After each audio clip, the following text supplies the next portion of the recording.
Religious commitment is the insurance of marriage.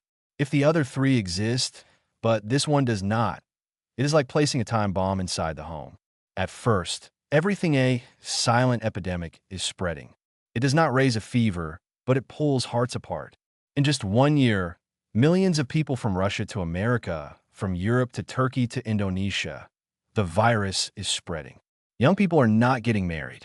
Even marriages of 30 years are ending. One divorce for every 3 marriages. This is not just a statistic. This is a global collapse that in an authentic hadith, our prophet says, Shaitan set up his throne. He called his helpers and asked who will please me the most. Sins will be listed, but none of them will be enough until one of them comes forward and says, I broke the bond between a husband and a wife. At that moment, Shaitan goes crazy with J-O-Y.S. Oh, let us ask, is there a solution to this destruction? Is it possible to stop this pandemic spreading across the world? This video presents Islamic solutions. Heaven and hell start in your home. According to recent data, divorce rates around the world are rising wildly. China is at the top with about 3.5 million divorces. The United States follows with close to 1 million. Russia has around 650,000 divorces. In Muslim-majority countries, Indonesia has around 400,000, Egypt around 250,000, and Turkey close to 200,000. In Saudi Arabia, when laws changed, divorces suddenly jumped to around 70,000. For every 3 marriages, there is 1 divorce. Many end before even 1 year is completed. There is a very strong hadith mentioned in Sahih Muslim. It is narrated from Jabir that Rasulullah said, Indeed, Iblis places his throne upon water. Then he sends his soldiers to people to create fitnah. The closest to him in rank is the one who creates the greatest fitnah. One comes and says, I did this and that. Iblis says you did nothing. Then another comes and says, I did not leave him until I separated the husband and wife. Then Iblis brings that helper close and says how good you are. Why does it make Shaitan so happy when spouses become enemies? Because a husband and wife are not just 2 people. Generations will come from them. That home will be the place where the next generation is raised and shaped. Turning husband and wife into enemies is equal to attacking the core of society. In Islam, that home is the core of the Akira. If that home turns into hell, it opens the doors to a much bigger hell outside. With the effect of modern life, another deep destruction is happening. Marriage rates are falling at a speed never seen in history. Young people are now avoiding saying yes to marriage. Even countries once known for high birth rates, such as Indonesia, Saudi Arabia, and Bangladesh, cannot resist this modern wave. The foundation of a marriage depends on 2 things, hope and forget. The first rule is hope. Think about what the Sahaba went through. Remember the hardships of Rasulullah. Keep this hope alive in your heart. Yes, because of tests, some negative things will happen, but after that, Allah will bring us to good things. This hope should be carried throughout life. The second rule is forget. Even after 20 years, a mistake that was made can still turn into an argument and continue again and again. The issue is never solved. What good does it do to keep scratching the same wound other than disturbing the peace of the home? Do you know what our prophet used to say? If he is human, he makes mistakes. He went through many hardships in his life and always said this sentence. For example, Hadib bin Abi Balta'a sent news to Mecca before the conquest, saying the Muslims are coming. This could have started a great war. Today, this would be considered a very serious betrayal. So what did our prophet do? He said, Hadib loves Allah and his messenger, and he forgave him. Another example, the incident of Ifk when Ibn Selul slandered our mother Aisha. 3 respected Sahaba were slightly involved in spreading this slander. One of them was Hassan bin Thabit, about whom our prophet said Jibril is with your tongue. So what happened? Did he say, did you also wrong me? No, he forgave them. Now we come to the main issue. A common mistake in arguments between spouses, picking some information with tweezers and using it as a weapon against the spouse. Most of it is hearsay. The goal is simple. You hurt me, so I will hurt you back. Here another important concept of marriage appears. Unsaya, deep intimacy. There's a narration that the word human comes from the root uns, means getting used to someone, becoming close, feeling warmth and familiarity. The place where one human should feel the strongest and most secure with another human is marriage. This is because marriage is the place of the closest contact. If people live this closely and unsaya does not form, then there's a very serious danger. The opposite of unsaya is becoming wild and distant. This means losing softness and mercy. Claws come out. The home stops being a place of safety and turns into a place of struggle. A person does not want to go home. Before opening the door, they feel pressure in their chest. At that moment, the home is no longer a peaceful place. It becomes a battlefield. Now we come to a very critical point. Please pay close attention. The stronger the reason for marriage, the stronger the marriage itself. This is a law of Allah. If the reason for marriage is money or wealth, once it is achieved, it loses its value. If the reason for marriage is physical beauty, that beauty will fade with time. Even before it fades, it becomes normal and loses its impact. When the reason disappears, the marriage becomes weak or collapses. But if the reason is the reason of Allah, then a foundation is built that is very hard to destroy. The reason of Allah is not temporary. That is why it is said, if the reason is the reason of Allah, even if Qiyamah comes, the marriage will not collapse. The main message here is this. A person should not walk by trusting emotions, but by trusting intention. Emotions rise and fall, but when intention stays strong, the relationship can be repaired again. The stronger the reason for love, the stronger the result, which is marriage. Why? Because in the reason for love, there is something called consideration. A person can host someone they do not even know. Why? Because there's a shared friend, and the consideration of that friend comes into play. So in marriage, whose consideration matters? If it is the consideration of Allah, it is not easy to break, because the consideration of Allah does not end. Human consideration ends.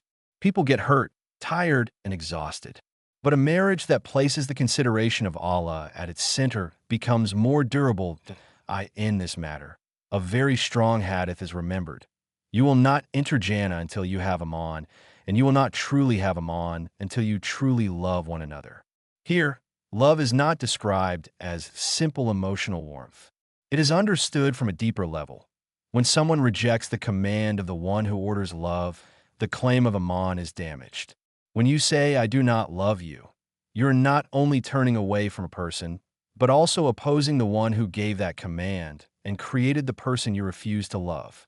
The real test of love becomes clear. Loving someone because of good qualities is easy. Anyone can love a kind, smiling, generous person. This is not the real test. The real test is being able to love even when some traits are difficult, even when the other person causes hardship for the sake of the right of Allah. At that point, love stops being only an emotion and becomes an act of ibadah that a person, without noticing, sets the relationship with the one next to them like the length of a journey. As long as the journey feels long, the relationship becomes deep. If the journey feels short, the relationship stays shallow. For example, you get on a city bus and you will get off in 10 minutes. Do you have a long conversation with the person next to you? No. Maybe a greeting, maybe a short glance. Because the journey is short, the relationship is short. But when the journey is longer, the situation changes. You sit next to the same person for hours. Without trying, a few words are spoken, a sentence, a question, a smile. As the road becomes longer, the relationship also becomes longer. One of the biggest mistakes in marriage starts here. If you see life with your spouse as a short worldly life, then the bond between you becomes like that. Shallow, fragile. Emotions become artificial. The feeling of it is temporary anyway settles deep in the heart. But think of the journey as endless, a togetherness that goes to Akira. Then the relationship suddenly takes a different form, because the matter is no longer only today or tomorrow, but eternity. At that point, love stops being a temporary excitement and turns into a lasting bond. That is why a serious warning is given to those who come together only for youth and beauty. Youth will end one day. Beauty too. When that journey ends, if the foundation was built only on that, the marriage will collapse. This is unavoidable. Inside the home, it should often be remembered that this journey is a road leading to Akira, not only with words but by living it. How does this happen? By Sulla being established in the home, by speaking about Akira, by keeping alive the idea of walking side by side in eternity.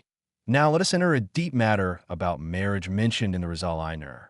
The key word is kufu, meaning suitability and equality. The strong bond, love, and connection between a woman and a man do not come only from the needs of worldly life. It is not limited to let us live together and share life. The word love comes from the root haba, meaning seed. Love is planted like a seed, but a seed does not grow by itself. It needs water, care, time, attention, and patience. Otherwise, it dries. The word connection is also not used without reason. Connection means two sides feeding each other. Love is not one-sided. It is mutual nourishment. Here comes a very strong statement. A woman is not only a life companion for her husband in this world. She is also a Rafika al-Hayat in eternal life.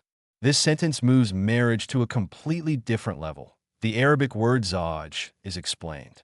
Zawj means one shoe of pair. Can you walk with only one shoe? No, it loses its meaning. Only when both are together does it work. Spouses are like this. They gain meaning together. After zawj and zawja, there's a higher level. Rafika. Rafika means companion on the road, walking in the same direction, looking at the same goal, getting tired on the same path. There's an even higher level, Khalil.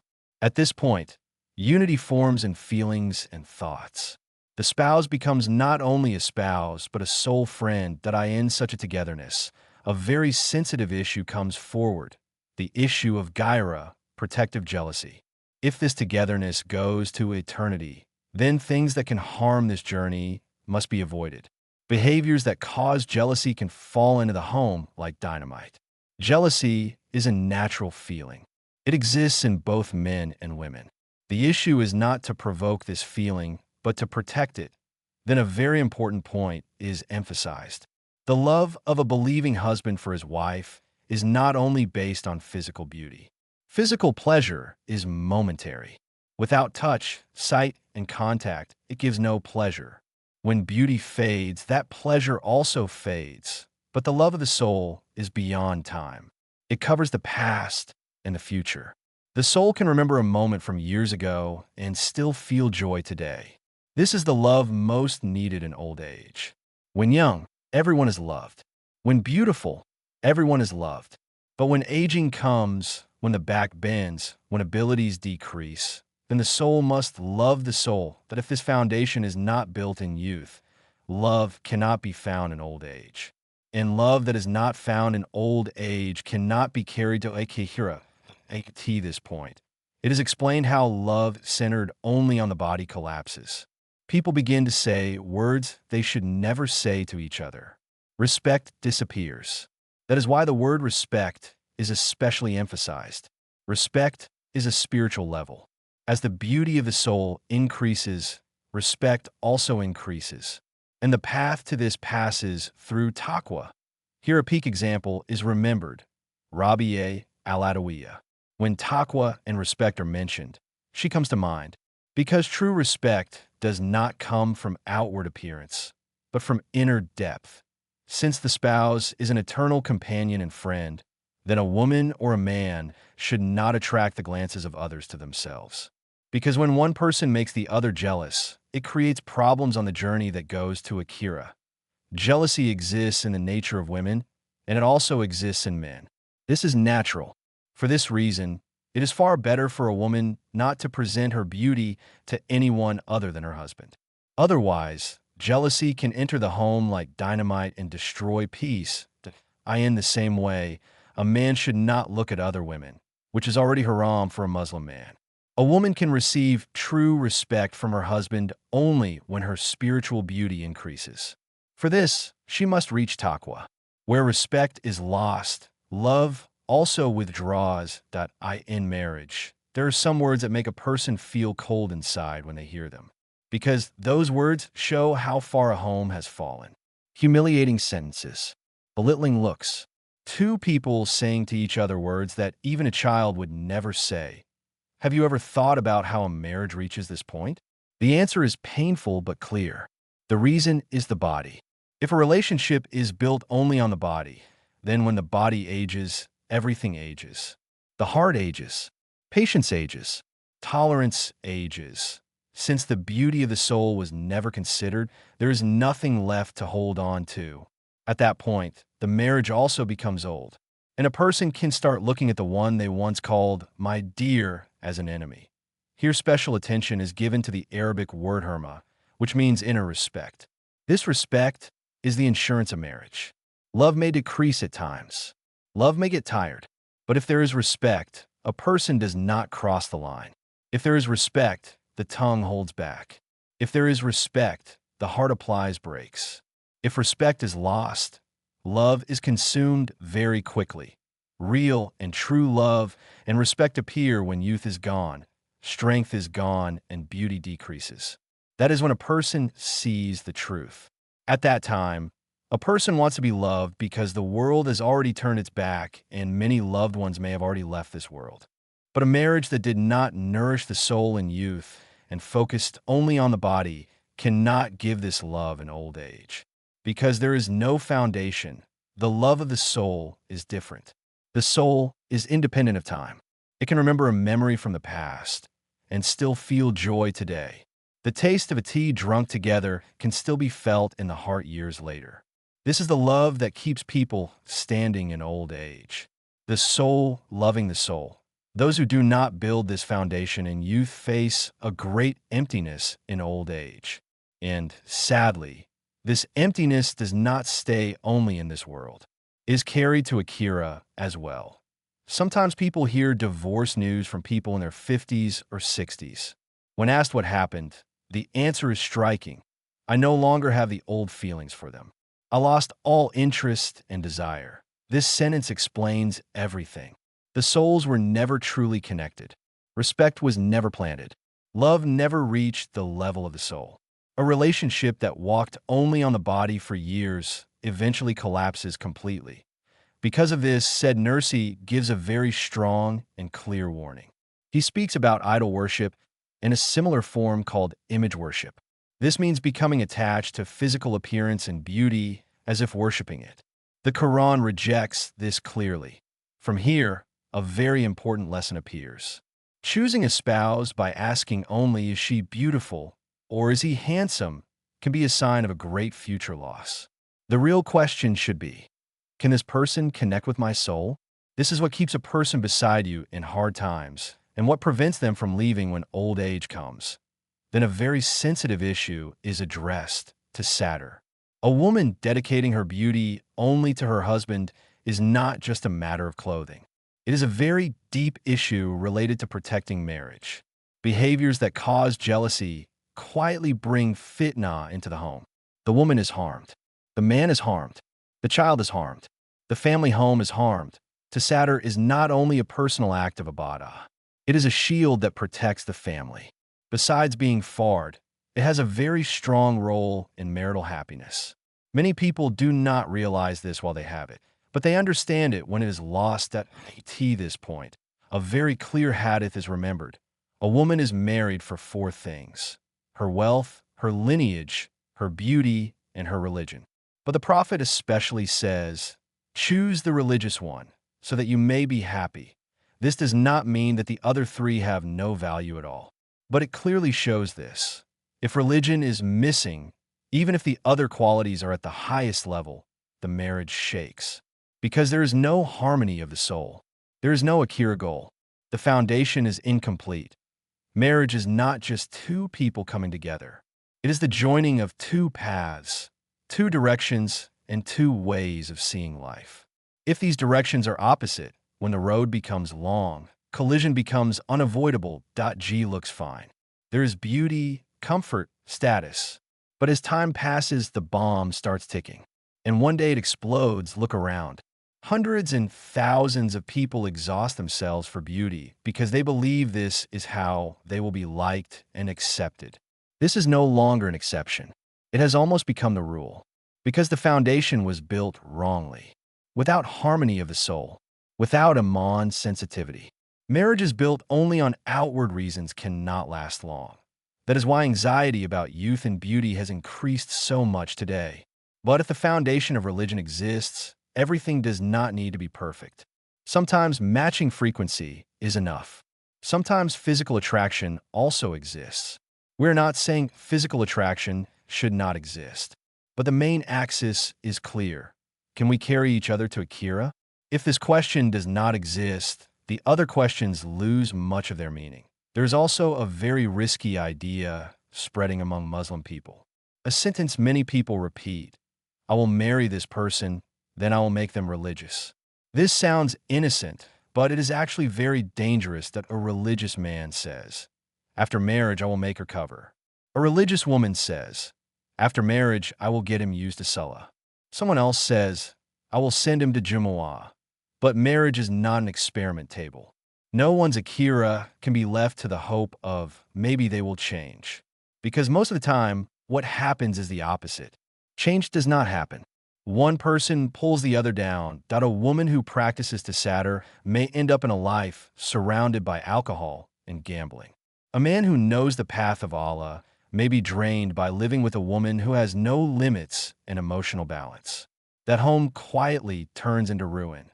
That is why the idea, I will make them religious later, is clearly described as very risky. The warning in the hadith points exactly to this. Choose the religious one, meaning from the beginning. Another wrong expectation comes from families. Parents sometimes say about their children, they will improve after marriage. This sentence is also not innocent. One should ask, if you could not fix this for years, will a stranger fix it? Is that man or woman a testing ground? This view treats marriage like a correction center. But marriage is a path walked by two already mature people. It is companionship, not training. Often the opposite happens. The married person becomes more careless, thinking, I already achieved something. The burden falls on the other spouse, and the balance of the home breaks. Now let us move to another extreme. This time, the claims of those who cannot marry. I have not been able to marry for years because I could not find someone who fits my standards. What are these standards?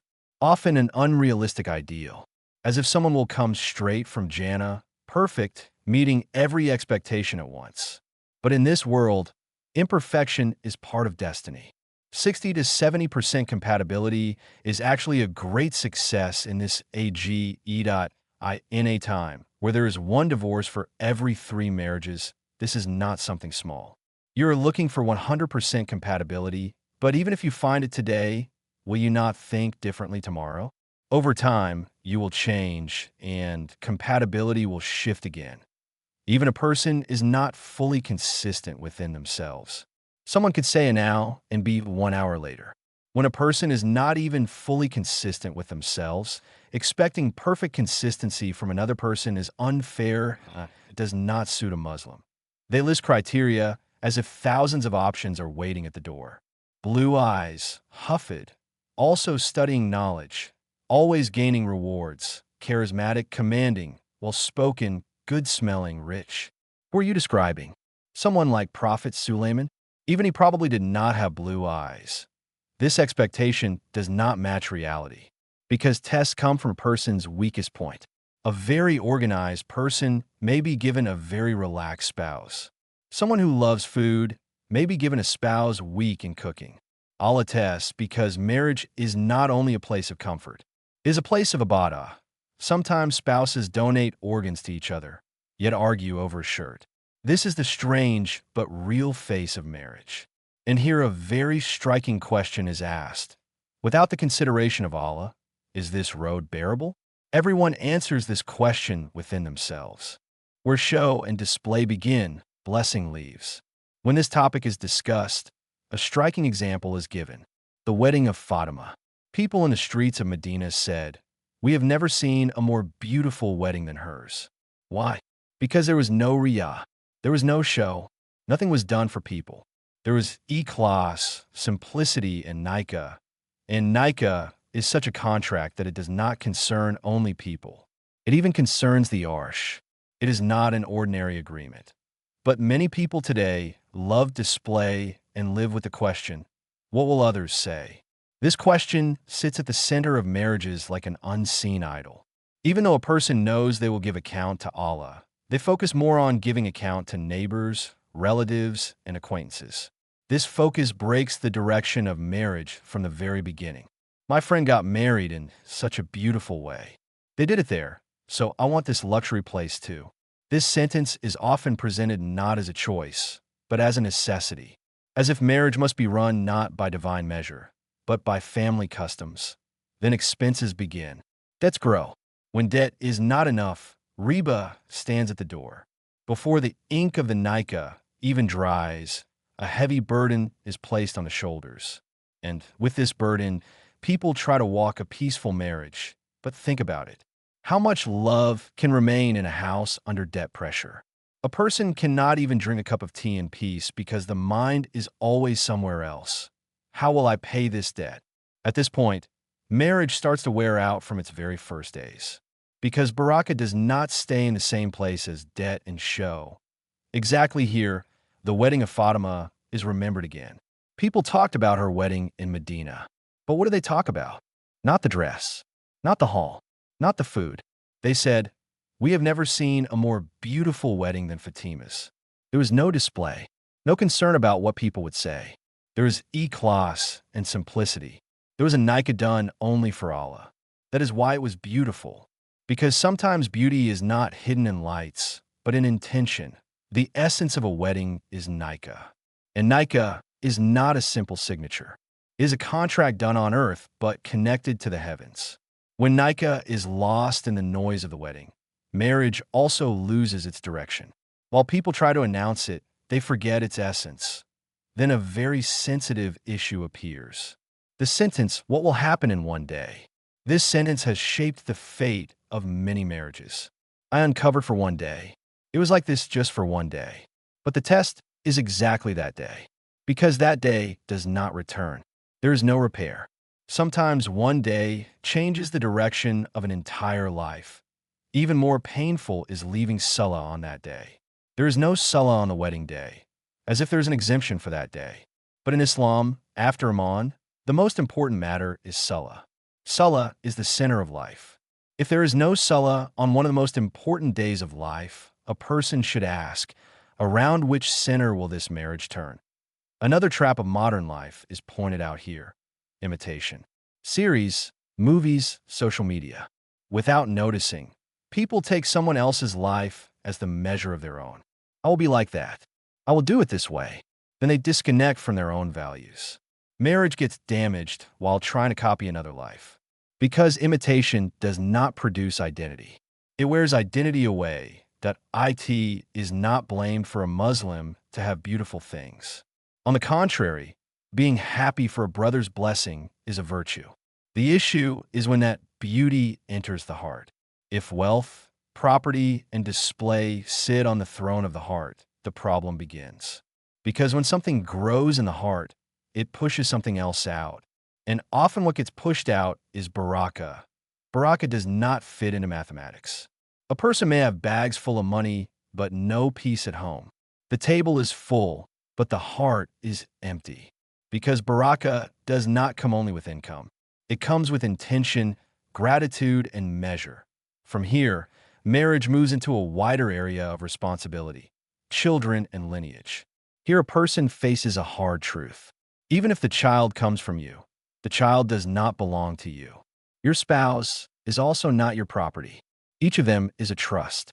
A child is first the servant of Allah.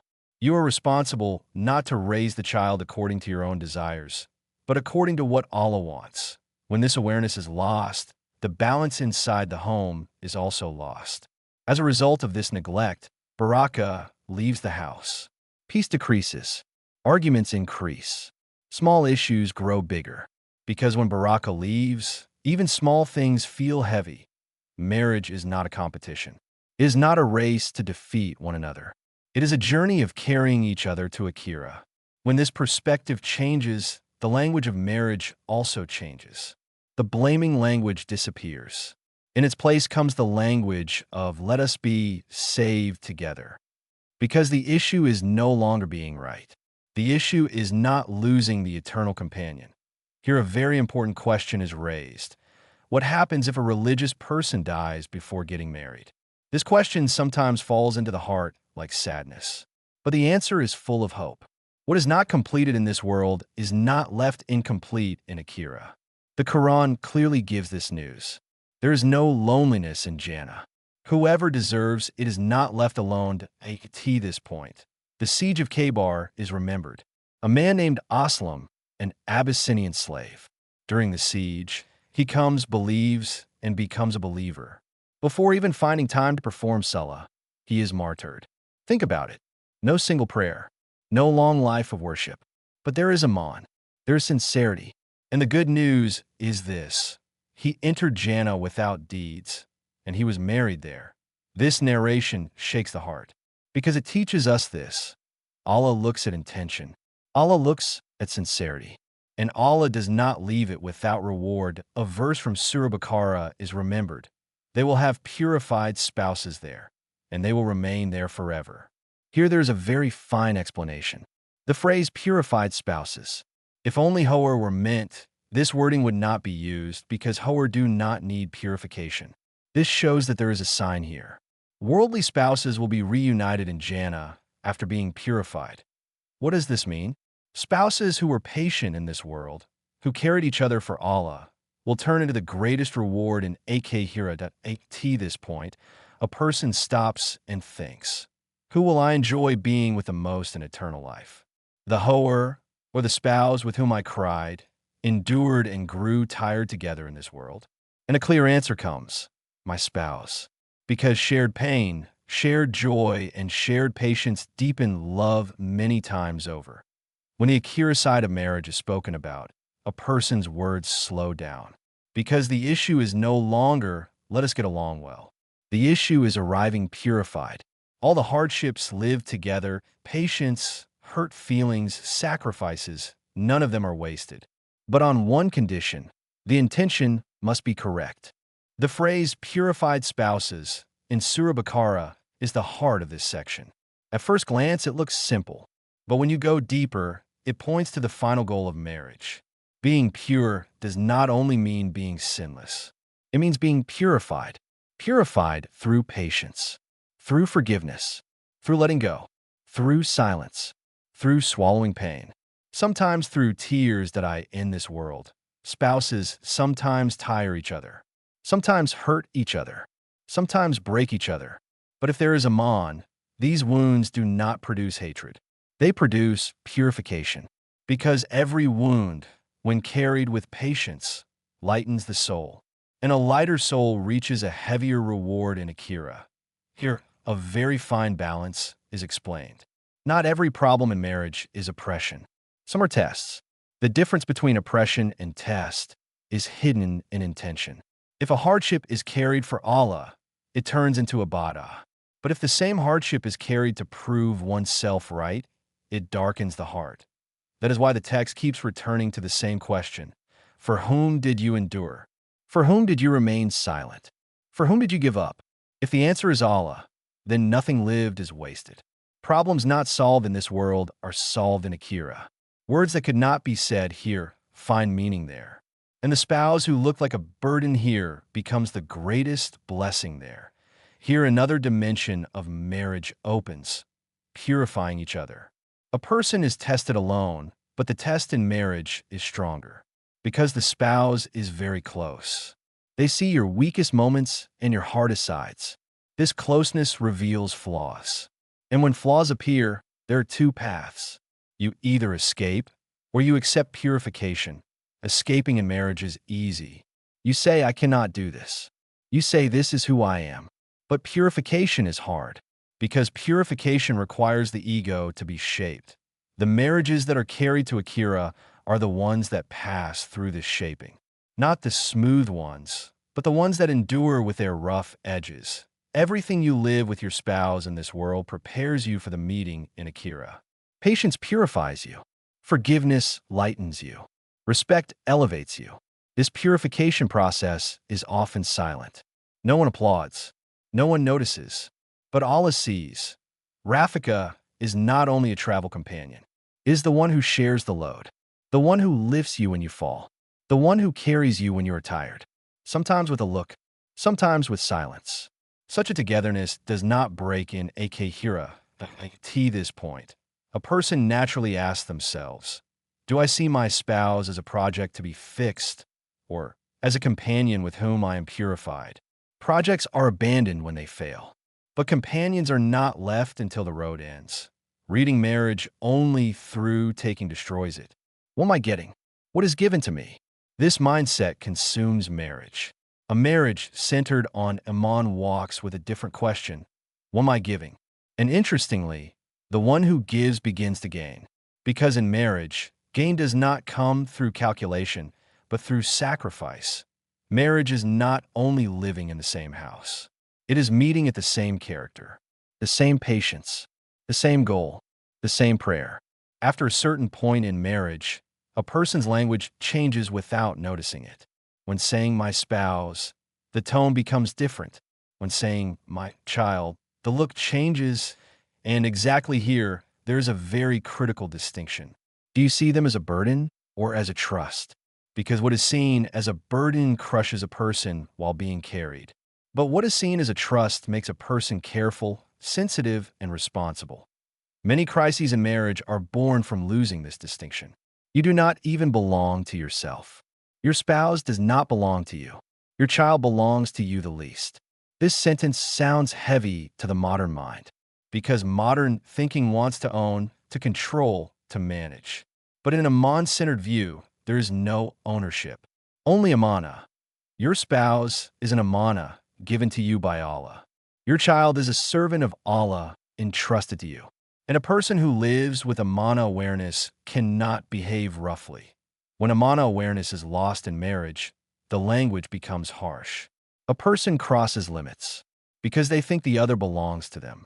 But someone who knows amana does not shout at it, insult it, or break it, because they know the account will be given not only to the spouse, but to the owner of the trust.